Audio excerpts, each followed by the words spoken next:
Right now, more than 4,500 Walmart stores across the U.S. are rolling out a series of major changes that very few shoppers are truly paying close attention to. It's not a markdown, nor is it just a routine sale. So who is quietly rewriting the rules of the game for the very place you shop every week?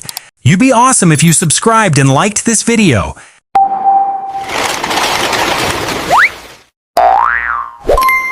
1. Walmart removes self-checkout lanes and cuts jobs.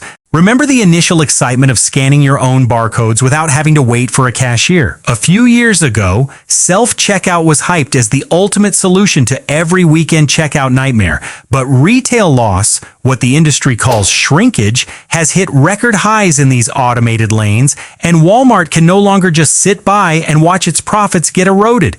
America's largest retail chain is quietly removing mass amounts of self-checkout machines across multiple states. In some stores, self-checkout lanes have been restricted to shoppers with 10 items or fewer, or reserved exclusively for trusted members. This decision wasn't impulsive at all. It's a direct response to an issue that has been simmering for years. The biggest issue isn't the sophisticated shoplifting schemes you might imagine. It boils down to a phenomenon called skip scanning, scanning a cheap item like a $1.49 pack of candy while bagging a $3.99 loaf of bread, or grouping 4 food containers together but only running 3 of them across the scanner. Most people who do this don't consider themselves thieves. They simply think the machine is lagging, so skipping a step just speeds things up. The weight sensors built into the bagging areas were originally designed to catch these discrepancies. However, their built-in margin of error is often quite wide to prevent constant false alarms, and that exact loophole is what gets exploited. An industry study once pointed out that loss rates at self-checkout lanes are many times higher than at staffed registers, simply because no one is directly watching each item pass over the scanner. Ironically, automation itself is introducing brand new delays. The machines constantly trigger error alerts, requiring an associate to come over and swipe their keycard to verify age when you purchase cold medicine or a can of beer, often making self-checkout slower than a staffed register. I once spent nearly 3 minutes waiting for an employee just to buy a box of cough medicine, far longer than if I had waited in a traditional checkout line in the first place. Compared to a few years ago, the narrative gives even more pause for thought. When machines were introduced to replace workers, retail chains promised that trimming headcount would lead to lower prices on products. In reality, shelf prices have continued to climb steadily with inflation, and the eliminated cashier positions were never refilled. Even at the management level, Walmart recently cut about 1,000 corporate jobs, showing that the company is streamlining in a completely different direction, not to improve customer service, but to slash overall operating costs. A notable detail is that while each self-checkout kiosk was initially expected to replace 2 to 3 cashier positions, recurring expenses for software maintenance, barcode recognition updates, and touchscreen component replacements kept piling up. This made the actual savings far smaller than projected on paper. That is why many other retail chains are also quietly reviewing the number of machines running in each of their locations. If you regularly shop in-store, get ready for this shift. You will likely face longer lines at staffed registers, especially on weekends. If you are only grabbing 2 or 3 items and want a quick checkout, keep an eye out for new signage regarding item limits before heading into the self-checkout lane, as not every store keeps them open for all basket sizes anymore. Fewer machines at the checkout counter is only the tip of the iceberg. Behind the doors that most shoppers never step through, another change is quietly taking place. 2. The rise of dark stores and the future of the grocery industry. There is a type of Walmart store that you will never be allowed to set foot in, even if it sits right in your neighborhood. That is the dark store model, locations closed to the public that exist solely for associates to fulfill home delivery orders through the Spark Delivery app. Walmart is taking a page right out of its biggest rival's playbook. Amazon has long operated fulfillment centers that do not welcome walk-in customers, and now Walmart realizes that keeping a fully lit retail floor open all day waiting for foot traffic is far more expensive than running a quietly operating warehouse. 3 pilot depots are already running smoothly in Dallas, Texas, New Jersey, and Arkansas. Each of these depots is typically much smaller than a standard supercenter, stocking only the best-selling items rather than a full retail display, which makes order picking significantly faster. The small-scale testing phase is over, as Walmart is preparing to expand this model into major markets like California, New York, and Virginia in the coming period. A Spark driver can now load 3 to 4 grocery orders into their trunk at once, make a single loop around a neighborhood, and complete them all in one morning. Compared to the previous single-order delivery model, batching multiple orders along short routes drastically cuts fuel costs per order, and that is precisely the savings Walmart aims to pass along to customers in the form of lower delivery fees. The biggest differentiator from Amazon lies in location. Amazon's fulfillment centers are often located in remote industrial parks, some spanning hundreds of thousands of square feet, but situated dozens of miles away from residential areas. Walmart's dark stores, on the other hand, sit right in the heart of existing neighborhoods, repurposing old sites that were once supermarkets or small distribution hubs. This shortens delivery times considerably, as the distance from the warehouse to your doorstep is much shorter than shipping an item from a fulfillment center dozens of miles away. Financially speaking, I believe Walmart is making a smart move, but it is quietly altering how you view grocery shopping. Gradually, stepping into a brick-and-mortar supermarket will become an experiential choice rather than an absolute necessity. Heavy, bulky items like a 20-pound bag of rice, cases of soda, or large jugs of laundry detergent can now be delivered straight to your door at increasingly lower costs, thanks to these behind-the-scenes depots running more efficiently every day.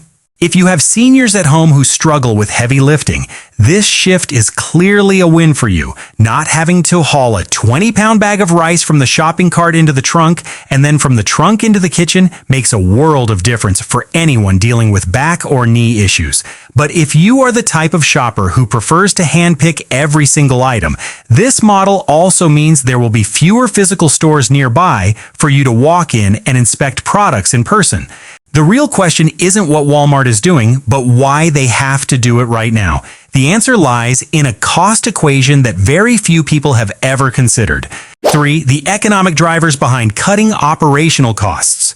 Let's do some simple math. To keep a store lit and open to shoppers from 6 a.m. to 11 p.m., Walmart has to pay for high-capacity lighting systems, HVAC running continuously for 17 hours, slip and fall janitorial crews, public liability insurance, and floor associates stationed across aisles and checkout lanes. A typical supercenter covers roughly 180,000 square feet of floor space, and the electricity bill alone to power the lighting and refrigeration systems for the fresh grocery section is a massive fixed monthly expense. Running a closed-door warehouse doesn't require even a quarter of those expenses, as there is no need for eye-catching display lighting or a background music sound system playing all day. Look at Aldi to see the clear contrast. This grocery chain has no cart attendants. Customers must insert a quarter to unlock a cart and bring their own bags, while cashiers stay seated and scan items at lightning speed to minimize checkout times. An average Aldi store operates with only about a third of the staff compared to a supercenter of equivalent size. That is how a retailer slashes labor costs to the bare minimum while keeping prices low. Conversely, a Walmart supercenter open to any walk-in customer must absorb a host of hidden overhead costs you rarely think about. Shoppers rip open packaging to inspect items and leave them abandoned on shelves, break frozen goods while handling them, or misplace fresh meat and seafood in the snack aisle, causing products to spoil before they can ever be sold. These seemingly minor losses add up to a significant portion of the non-product shrinkage that every retail chain has to shoulder. In the fresh produce and meat section alone, the rate of damaged goods caused by improper customer handling before purchase is considerably higher than in the dry packaged goods aisles. Transitioning to a closed warehouse model helps Walmart slash utility and sales floor maintenance costs by 30% to 40%, a figure large enough to explain why they are willing to shut down traditional retail locations in favor of fulfillment depots. Scaled across more than 4,700 stores, even if each location saves just tens of thousands of dollars in utilities and maintenance annually, the total system-wide savings add up to a staggering amount. Walmart learned this lesson directly from Amazon. Streamline the supply chain toward high-volume online fulfillment and minimize physical customer presence at checkout to cut shrinkage and operational overhead. Of course, the online delivery model isn't flawless. Order mix-ups, incorrect items, or missing products still happen from time to time. However, responsive customer support and swift refund policies help offset that inconvenience. And from what I've observed, most shoppers are willing to make that trade-off for convenience, provided the refund is processed within 1 or 2 business days. If you've ever wondered why your local supermarket suddenly feels so much emptier of staff than it did a few years ago, now you have your answer. It is not a temporary fluke. It is a calculated cost-cutting strategy tailored to every single cent of operating expenditure. Next is a race for speed, and it is dividing shoppers into 2 very distinct camps. 4. 2 shopping extremes shaping the future of consumers. When Walmart implements a solution that proves effective in controlling shrinkage and boosting profit margins, other major supermarket chains will almost certainly follow suit within a few years. This is creating 2 distinct shopping extremes that every household needs to be mentally prepared to adapt to. If you still prefer to handpick every avocado, inspect each cut of choice or prime beef, or stroll through the clearance canned goods aisle, the brick-and-mortar store experience will shift toward tighter controls. You will see fewer self-checkout machines, replaced instead by the return of traditional checkout lanes with cashiers operating the registers. Security measures are also tightening. Shelves stocked with razors, cosmetics, baby formula, or expensive vitamins continue to be locked in glass display cases, forcing you to press a call button for an employee to unlock them every time you want to look at an item. Some stores have even installed recognition cameras at the exit to cross-check the number of items in your cart against the number scanned at the register, a layer of control that barely existed a few years ago. At the other extreme, if you are busy and want to save on travel time and gas money, online shopping offers clear convenience, but it comes with a few risks worth noting. Personal shoppers are sometimes in a rush and pick the wrong items, such as grabbing a frozen apple pie instead of fresh apples, or eggs end up cracked during transit. Supermarket chains process in-app refunds fairly quickly, often taking just a few hours to handle a refund request for a flawed item, but that mishap still disrupts the dinner plans you had already mapped out. The quality of fresh produce is also an aspect to weigh carefully. A personal shopper will rarely inspect the ripeness of bananas or the freshness of a bunch of herbs as meticulously as you would yourself. For that reason, I believe buying fresh items through an app still carries a noticeably higher risk compared to packaged dry goods, which have long shelf lives and are rarely affected by someone else picking them out for you. In my experience, the optimal approach is to divide your shopping list clearly. Order dry goods, canned foods, laundry detergent, paper towels, seasonings, and household supplies online, since these items don't require visual inspection and the prices usually don't differ much from buying in person. As for fresh meat, seafood, and produce, if you have the time, visiting specialty grocery stores or wholesale clubs like Costco or Sam's Club in person remains the most reassuring choice for actual quality, because you get to inspect everything firsthand before deciding to buy. If you think half an hour is still too long to wait for an urgent order, Walmart just announced a speed metric that has caught the entire industry off guard. 5. 30-minute express delivery and the end of the pure-play e-commerce model. The battle for same-day fresh grocery delivery between Walmart and Amazon has reached a new boiling point, where speed has become a critical competitive weapon rather than just a nice-to-have perk. Walmart has officially activated a 30-minute doorstep grocery delivery service across more than 33 major metropolitan markets nationwide.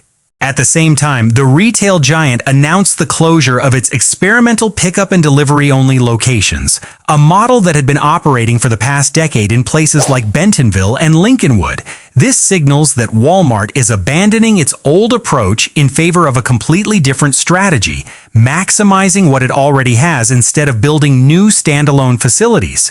The reason behind this becomes fairly clear when you look at the numbers. Walmart currently operates more than 4,700 brick-and-mortar stores situated within a 10-mile radius of 90% of the U.S. population, a physical footprint that no competitor could ever replicate from scratch overnight.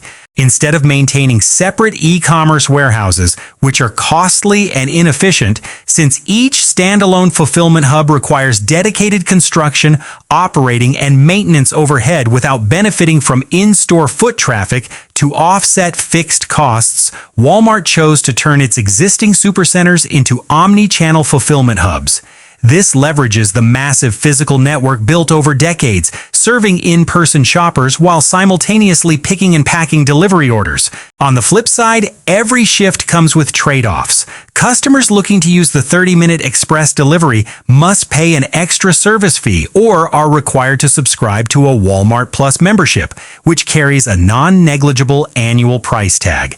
This added cost isn't something everyone is willing to swallow, especially households that only need emergency deliveries once in a blue moon. On top of that, local customers who were accustomed to the now shuttered test locations are forced to completely alter shopping habits built over years. Some who relied entirely on pickup services at those hubs must now find alternative options. Even so, I believe the benefits outweigh the drawbacks for the majority of consumers. This service rescues households in those exact everyday emergencies we've all faced, running out of spices mid-recipe or running out of diapers for the baby in the middle of the night.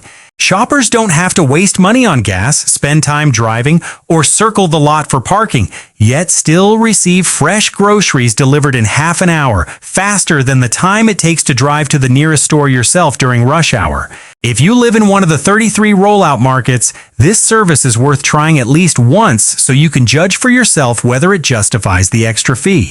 If it hasn't reached your area yet, chances are it will expand over the next few years as Walmart continues to scale the model following performance evaluations in these initial test markets. Delivery speed is one thing, but if you're holding out for better prices, Walmart typically runs a major Prime Day style savings event in about 6 weeks, right around early October. That's worth keeping in mind before buying home essentials or non-urgent items. For now, Walmart is quietly making changes right on the product packaging that 9 out of 10 American households use every single day.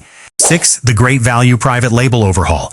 Great Value is the largest private label in America, found in 9 out of 10 households and helping the average American family save 35% on grocery costs each year compared to buying strictly name brands. Yet for over a decade, the brand has kept virtually the exact same look, from its packaging to its formulations, leading many to assume it is simply a cheap knockoff of name brands, even though the ingredients inside often aren't that different.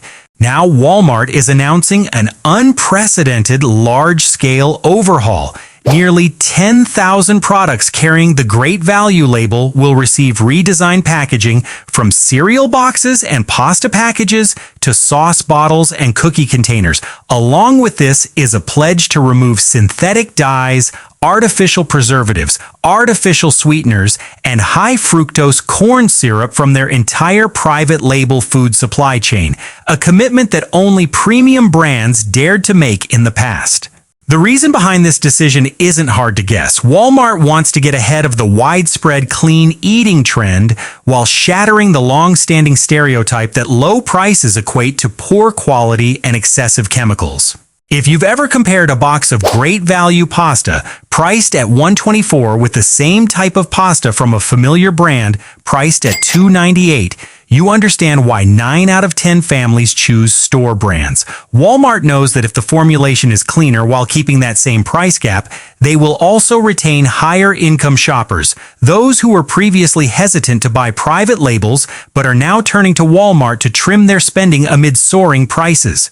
However, not everyone is optimistic about this change.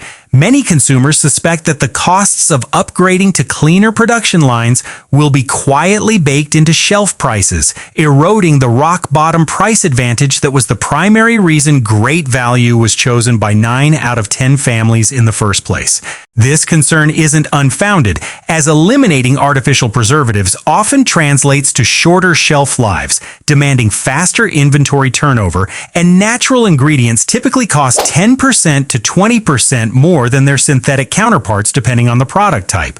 I believe Walmart is taking a calculated gamble, but it is a necessary one for them in the long run. If you regularly buy Great Value for your household, keep an eye out for the new packaging appearing on shelves over the next few months and carefully compare the prices before and after the transition takes place.